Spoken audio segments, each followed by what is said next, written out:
কল্পনা করুন, আপনি যুদ্ধের ময়দানে দাঁড়িয়ে আছেন আর হঠাৎ চারপাশ থেকে হাজার হাজার মানুষের গগনবিদারী চিৎকারের শব্দ ভেসে আসছে। কিন্তু সেখানে কোনো মানুষ নেই, আছে শুধু একটি বাঁশি। একে বলা হয় অ্যাজটেক ডেথ হুইসেল। প্রাচীন মেক্সিকোর এই সভ্যতা যখন যুদ্ধে যেত, তখন তাদের শত শত যোদ্ধা একসাথে এই বাঁশি বাজাত শত্রুদের মানসিকভাবে ভেঙে দেওয়ার জন্য।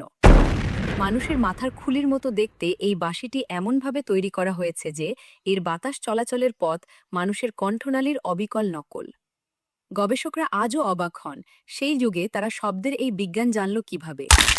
অনেকে মনে করেন এটি কেবল যুদ্ধের জন্য নয়, বরং মৃত ব্যক্তিদের আত্মার সাথে যোগাযোগের তান্ত্রিক আচার হিসেবেও ব্যবহৃত হতো। এই শব্দ কি সত্যিই অন্য কোনো জগতের দরজা খুলে দেয়? আপনি কি সাহস করে এই বাঁশিটি বাজাতে চাইবেন? কমেন্টে জানান আর অন্বেষণের সাথেই থাকুন।